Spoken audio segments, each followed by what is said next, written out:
രാഷ്ട്രീയത്തിൽ തിരിച്ചു വരാനുള്ള സാഹചര്യം നിലനിൽക്കുന്നുണ്ട്.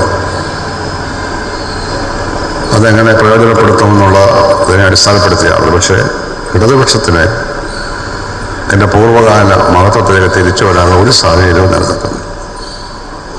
ഉള്ള സാഹചര്യം നശിപ്പിച്ച് കളയാണ് ഉണ്ടായിരുന്നത്. നശിപ്പിച്ച് കളഞ്ഞതാണ്, സ്വയം ഇല്ലാതായത്. കമ്മ്യൂണിസ്റ്റ് പ്രസ്ഥാനത്തിൻ്റെ ലോകത്തെമ്പാടുമുള്ള ചരിത്രം മനസ്സിലാക്കുകയാണെങ്കിൽ ഒരിക്കലില്ലാതായാൽ പിന്നെ അത് വരില്ല. ഒരിടത്തും വന്നിട്ടില്ല തിരിച്ച്. കോൺഗ്രസിനെ നയിച്ച ആളാണ് ഉമ്മൻചാണ്ടി.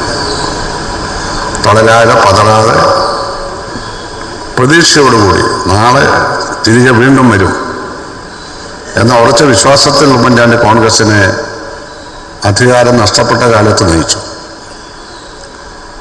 2-3 മുഖ്യമന്ത്രിമാരെയാണ് നമ്മൾ ഓർക്കുന്നത് കോൺഗ്രസിൽ. ഒന്ന് കരുണാനിധി സാറ്, മറ്റൊന്ന് ആന്റണി സാറ്, പിന്നെ ശ്രീ ഉമ്മൻചാണ്ടി അവർ. ആന്റണി സാർ കുറച്ചായിരുന്നു രാജിവെച്ചത് മാറി. കരുണാനിധി സാർ 1-2 തവണ വന്നു. ശ്രീ ഉമ്മൻചാണ്ടി 2 തവണ വന്നെന്നാണ് എൻ്റെ ഓർമ്മ. 2 തവണ വന്നു. ഈ 3 പേരാണ്. അപ്പുറത്ത് EMS, പിന്നെ നായനാര്, VS അച്യുതാനന്ദൻ. ഇതാണ് പ്രധാനമായിട്ടും അപ്പുറത്ത് വന്നത്. ഇപ്പം കേരള രാഷ്ട്രീയത്തിൽ തലപ്പൊക്കമുള്ള എല്ലാ കക്ഷികളിലും പെട്ട നേതാക്കന്മാർ ഏറ്റവും തലപ്പൊക്കമുള്ള ഏതാനും പേരുടെ കൂടെയാണ് അദ്ദേഹം നിൽക്കുന്നത്. മുന്നണിയിൽ 4-5 പേരേ ഉള്ളൂ. അതിലൊരാൾ ശ്രീ ഉമ്മൻചാണ്ടിയാണ്. എനിക്കിവിടെ ചെങ്ങന്നൂരിൽ നിന്നൊരു യുവ സുഹൃത്ത്, ഇപ്പോൾ യുവാവാണോന്ന് അറിയില്ല, പണ്ട് യുവാവായിരുന്നു, ഒരു വക്കീൽ നോട്ടീസ് അയച്ചിട്ടുണ്ട്. ഞാൻ അദ്ദേഹത്തെ ഇതൊക്കെ പറഞ്ഞു എന്ന് പറഞ്ഞിട്ട്. പിന്നെ വന്നപ്പോൾ ആലപ്പുഴയിൽ നിന്ന് വേറൊരാൾ, ഇവരുടെ കൂട്ടം, അവിടുന്ന് ഒരു വക്കീൽ നോട്ടീസ്.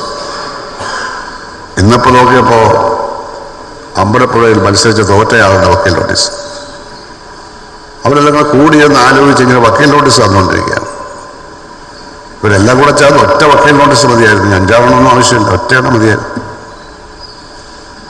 എന്നൊരു വക്കീൽ നോട്ടീസ് അയച്ചിട്ട് ചെയ്യുന്നത് എന്താ? പത്രപ്രസ്താവന കൊടുക്കുക. ബുദ്ധിയുണ്ട് ഇത് ചെയ്യും. വക്കീൽ നോട്ടീസ് അയച്ചു കഴിഞ്ഞാൽ പിന്നെ കോടതിയിലാണ്.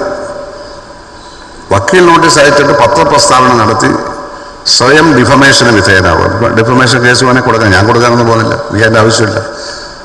അങ്ങനെയാണ് എത്രണ്ണം കൊടുക്കാൻ വേണ്ടി ഇവിടെയൊക്കെ പോയില്ല. അതൊന്നും ആവശ്യമില്ല. രാഷ്ട്രീയത്തിൽ നമ്മൾ സംസാരിക്കുന്നില്ല, ഡിഫമേഷൻ ആക്കാൻ പോയാൽ ബുദ്ധിമുട്ട്.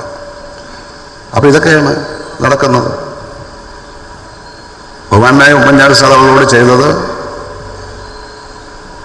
ചില രാഷ്ട്രീയ നേതാക്കന്മാർക്ക് ബുദ്ധിമുട്ടുണ്ടാകുമെന്ന് അവർ കരുതുന്ന മറ്റുള്ളവരോടും ചെയ്യുന്നുണ്ട്.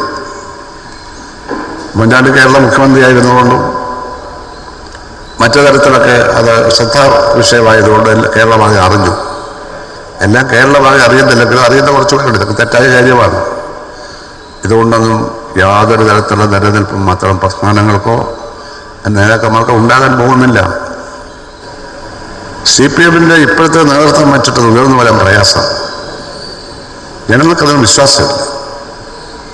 ജനങ്ങൾ പൊതുവെ സ്നേഹിക്കുന്ന ഒരു നേതാവ് പോലും ഇപ്പോൾ CPM-ലില്ല. അതാ പ്രശ്നം. ഇത് വിരോധം കൊണ്ട് പറയുന്നതല്ല. നന്നാവുന്നെങ്കിൽ നന്നാവണം എന്നുള്ള ആഗ്രഹം കൊണ്ടാണ്. വിരോധം കൊണ്ട് ഇത് പറയേണ്ട കാര്യമില്ല. ആഗ്രഹം ഉണ്ടെങ്കിൽ ഒരാളുടെ പേര് പറ. നായനാരെ പോലെയോ VS-നെ പോലെയോ EMS-നെ പോലെയോ AKG-യെ പോലെയോ ജനങ്ങളെ സ്നേഹിക്കുന്ന ഒരാളുടെ പേര് പറയാം. KGM-യെ പോലെയോ ആരുടെയും പേര് പറയാനില്ല. എല്ലാവരും ഒരച്ചൽ വാർത്തയുടെ പാവ പോലെ, വ്യത്യാസമൊന്നുമില്ല. വ്യത്യാസം ഉണ്ടാകുമായതുകൊണ്ട് ആ നേതാവും ചില ആൾക്കാരും വ്യത്യാസം ഒന്നുമില്ല. അതിൻ്റെ അർത്ഥം ഉമ്മൻചാണ്ടി ഒരു മാതൃകയാണ്. അദ്ദേഹം അധികാരം നഷ്ടപ്പെട്ടപ്പോഴും പ്രകോപിതനായില്ല, ആരെ ആക്ഷേപിച്ചില്ല. ഒരു മനുഷ്യനെ ആക്ഷേപിച്ച വാക്കത്ത് ഞാൻ പറയത്തില്ല. എന്തെല്ലാം അദ്ദേഹത്തെ പറ്റി പറഞ്ഞത്, എന്തെല്ലാം തോന്നിവാസങ്ങളാണ് പറഞ്ഞത്. അതെല്ലാം അദ്ദേഹത്തിന് വേദന ഉണ്ടാക്കിയെങ്കിലും അദ്ദേഹം സഹിച്ചുകൊണ്ട് സഹപ്രവർത്തകരോടൊപ്പം ഈ നാട്ടിൽ പൊരുതി നിൽക്കുന്നതാണ് നമ്മൾ കണ്ടത്. എതിരാളിയെ മാനസികമായി ക്ഷീണിപ്പിച്ച് കളയാം. അങ്ങനെയുള്ള ഒരു എന്താ പറയുക, മാനസിക ഭ്രാന്തുള്ള പൊളിറ്റിക്കൽ ക്രിമിനലിസത്താൽ സമ്പന്നമായ മനസ്സുള്ള ഒരു കൂട്ടം ആളുകൾ കേരള രാഷ്ട്രീയത്തിൽ നിന്ന് വളർന്നു വരികയാണ്, വിശേഷിച്ച് പ്രതിപക്ഷത്ത്. അതവിടെ നാശത്തിലേക്ക് നയിക്കും എന്നുള്ള കാര്യം ചരിത്രം നോക്കിയാൽ അറിയാം. കോൺഗ്രസ് അത്തരം കാര്യങ്ങൾ സാധാരണഗതിയിൽ ഏറ്റെടുക്കാറില്ല, ചെയ്യാറില്ല. രാഷ്ട്രീയമായിട്ടല്ലാതെ വ്യക്തിപരമായ ആളുകളെ തേജോവധം ചെയ്യുന്നവർ പൊതുവെ കുറവാണ്. നല്ലൊരു കാര്യമാണ്.